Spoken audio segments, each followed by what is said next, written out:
जम्मू कश्मीर के displayed people front की तरफ से आज 22 अगस्त 1947 को जो कव्वाली हमलों में मारे गए थे उन लोगों को श्रद्धांजलि दी गई। हमारे साथ जहां पर कुछ लोग ऐसे मौजूद हैं, तब ये लोग बच्चे थे और अब इन्होंने खुद ये पीड़ा देखी है। बोधराज जी हैं, बडियाल ब्रह्मणा से हैं। आज सर कैसा मंजर था उस टाइम?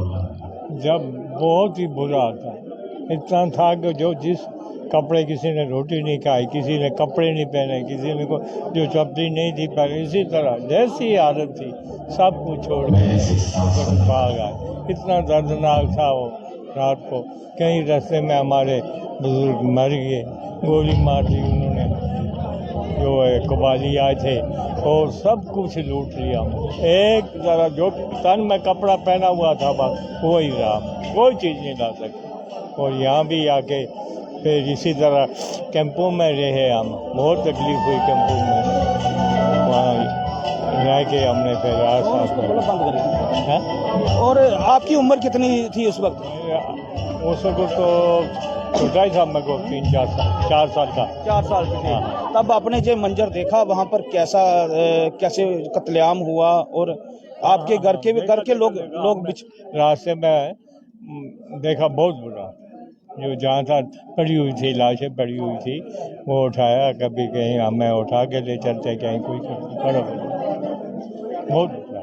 जब बोधराज शर्मा जी थे, इनकी उम्र 4 से 5 साल थी। इन्होंने बोला कि तब जो छोटे थे पर इनको आज भी वो जो दर्द याद है। आपका नाम क्या है सर? तो तुम्हारी उम्र कितनी ही उस वक्त? 15 साल। 15 साल। किस तरह हालात हैं? तुम केड़ी जगह तू आए हो उस वक्त? देवे बटाले तुम। किस तरह के हालात हैं उत्थे? चले पठान सारी चले थले जुला दिखा जुला नठ पे उठ नठा लगाते आ रहे थे। वो फिर अग लगा रहे है ना, दरवाजा होंदा हा, पूरे अग लगा रहे थे, कन्नै फैर करी जान। फिर सारे लोग है जेह्ड़े उप्पर है देवे दे विच जी उत्थें नठा लोग, वो बच गए लोग, बच गए। एक बारी थोड़े 3 बारी नठे।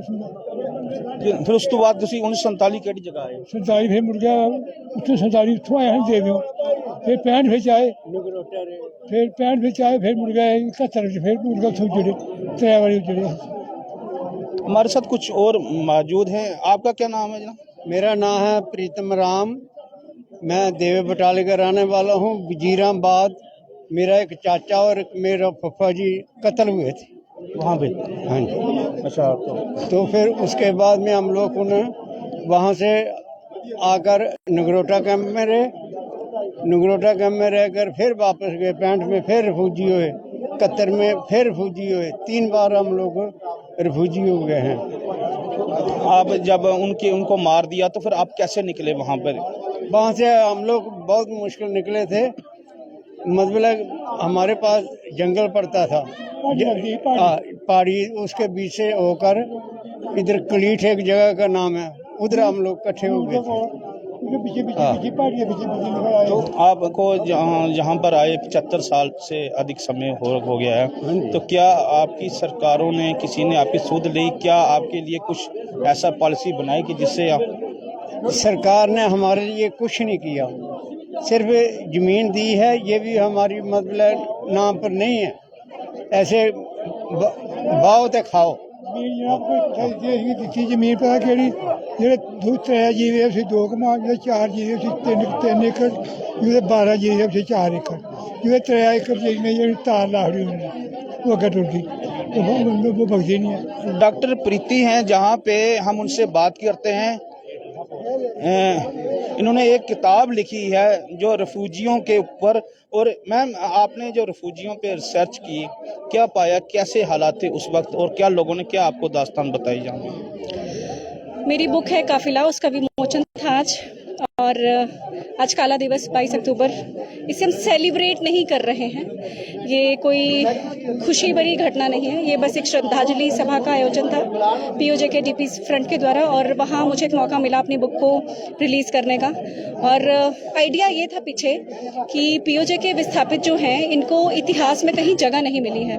1947 के जो विस्थापित थे वो बुजुर्ग पीढ़ी तो बहुत कम रह गई है।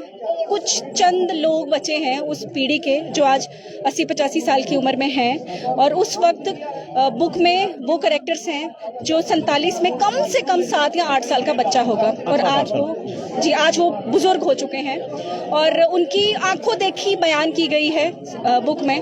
और एक प्रयास है जो आज की युवा पीढ़ी है इन विस्थापित परिवारों की, वो कहीं ना कहीं भटक गया है, चाहे वो नशा हो, चिट्टा हो, 5G इंटरनेट हो, अनएम्प्लॉयमेंट हो, कुछ भी हो, वो कहीं भटक चुका है, उसे अपने इतिहास नहीं पता है, और वही समाज आगे बढ़ सकता है, भविष्य का निर्माण कर सकता है जिसको अपने इतिहास के बारे में जानकारी होगी। तो छोटा सा प्रयास था मेरा काफिला रिलीज करने का। अभी हिंदी में आई है बुक, पर बड़ी जल्दी इसका इंग्लिश वर्जन भी आएगा, उर्दू वर्जन भी आएगा। कोशिश करूंगी कि पंजाबी में भी इसको रिलीज किया जाए, और जो इस पुस्तक में थोड़ी बहुत त्रुटियां रह गई हैं कोशिश की जाएगी आने वाले टाइम में। जैसे कि पुंछी समाज को आपने टच नहीं किया, पुंछी समाज भी काफी निकला वहाँ। एक्चुअली हाँ जी, मैं इसको ऐसे जस्टिफाई करूंगी। मैंने जो ज्यादा काम किया है सुचेतगढ़ में वो ज्यादा बॉर्डर वाला एरिया था, और बॉर्डर में ज्यादातर पुंछी नहीं है, वो थोड़ा सिटी वाली साइड है, जैसे बड़े ब्राह्मणा ले लीजिए, उस साइड वाली, वो आरएसपुरा को ज्यादा नजदीक पड़ता है। तो मेरा जो काम था ये सुचेतगढ़ बॉर्डर को लेके था। तो नो डाउट इनपुट्स मिली हैं, और मैंने ये अपील भी की है कि इस पुस्तक को पढ़ने के बाद जो भी त्रुटि मिलती है वो मुझ तक पहुंचाएं, ताकि पार्ट 2 जब रिलीज हो उसमें इनको इनकॉर्पोरेट किया जा सके। जब इन लोगों पे कव्वाली हमले हुए, आपने ये कुछ दास्तान इन लोगों से सुनी, कैसा मंजर था, इन लोगों का क्या कहना है? जी देखें, लिखने, कहने और सुनने में ज़मीन आसमान का फ़र्क होता है। आज मैंने लिखा है इसे, और जब मैं 1-to-1 इंटरव्यू कर रही हूँ उन लोगों के बुजुर्गों के जो इस वक्त 75 साल पुरानी बात हो गई, उनको बड़ी अच्छे से याद है, बेशक वो उस टाइम 7 या 8 साल के कम से कम उम्र में होंगे, और बड़ा दर्द भरा मंजर था। आज कहने को बातें जो हैं बुक में इमोशंस जुड़े हुए हैं, मैंने पूरी कोशिश की है उन्हें वास्तविक रखा जाए, कोई इसमें हेर फेर नहीं हुआ है। जैसी ऑथेंटिक इन्फॉर्मेशन मुझे बताई गई, उन्होंने जो देखी है और अपने कानों से सुनी है, उसी को यहाँ स्थान दिया गया है। और मेरे कहने और जिस पे गुजरी है इसमें भी ज़मीन आसमान का फ़र्क है, क्योंकि बड़े सारे बुजुर्ग ऐसे थे जो इस घटना को जब याद करते हैं बुढ़ापे में, इस उम्र में आके, वो रो पड़े थे, और आज तक वो उस अवसाद से बाहर नहीं निकले हैं। तो और उनके इससे विडंबना इससे पे ये देखिए कि उन्हीं बुजुर्गों के जो आगे युवा पीढ़ी है उनको इस बारे में बिल्कुल भी जानकारी नहीं है। तो खासकर ये जो काम किया गया है युवा वर्ग के लिए गया है, क्योंकि जो हमारी बुजुर्ग पीढ़ी है उस टाइम की, वो ऑलमोस्ट नहीं है, अब कुछ लोग ही बचे हैं। तो युवा पीढ़ी को ये प्रेरणा देगी ये बुक, उनके लिए थी।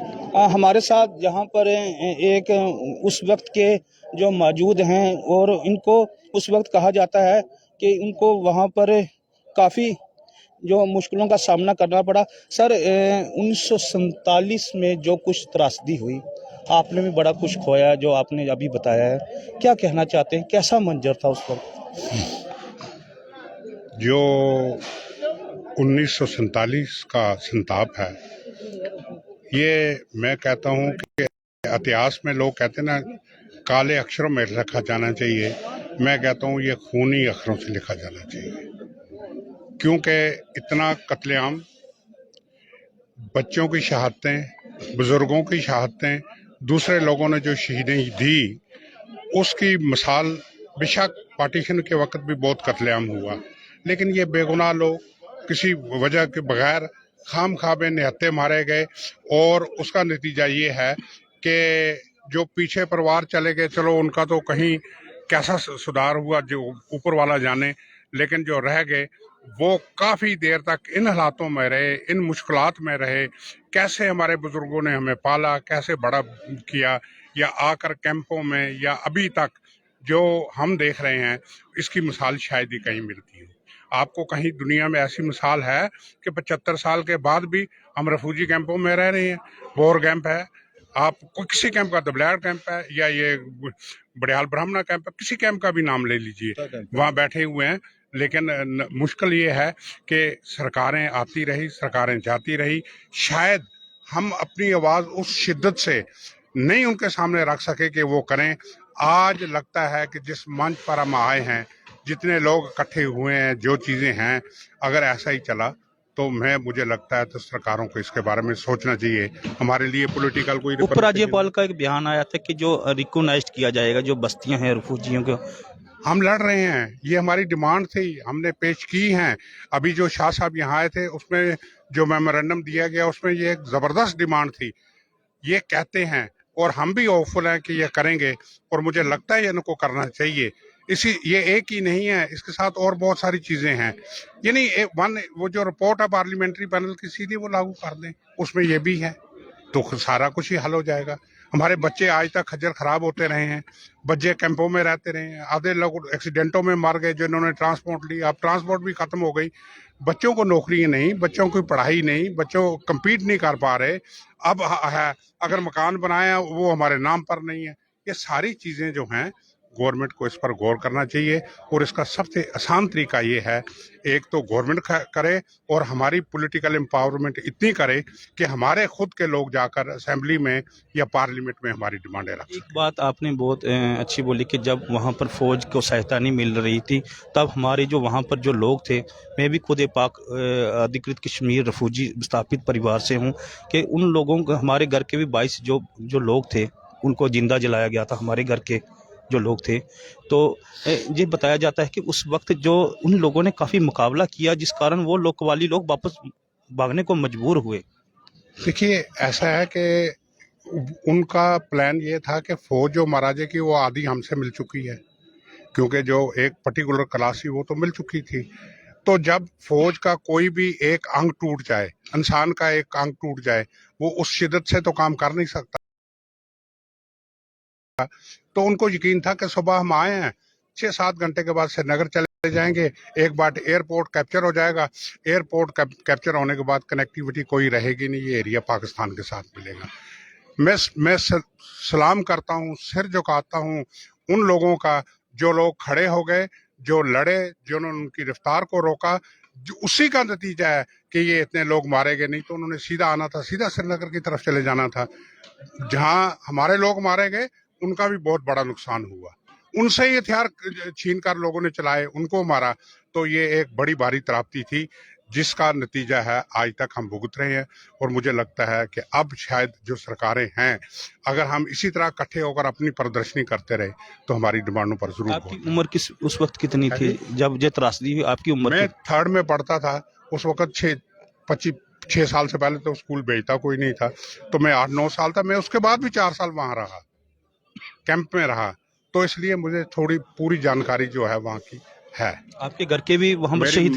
मेरी माताजी मारे गए, मेरी छोटी बहन मारी गई, मेरा भाई मुझसे बिछड़ गया जो साल के बाद कम से कम हमें मिला, हमारे कज़न जो थे उनके माँ बाप मारे गए, वो बड़ी मुश्किल से निकाल कर लाए तो यहाँ पर वापस हम आ पाए। ये थी इन लोगों की जो साथ जो त्रासदी हुई है, इन लोगों के साथ वहाँ पर जो एक कत्लेआम हुआ था, इन लोगों ने अपनी दर्द भरी दास्तान सुनाई है। सरकार को भी चाहिए कि इनके आंसू पोंछने के लिए और इनके जो वहाँ पर जो इनके रहने के लिए कोई ऐसी पॉलिसी बनाई जाए और इनके लिए एक जो इनकी मांग है उन पर गौर किया जाए। मुकेश रैना, पंजाब केसरी टीवी, आरसपुरा।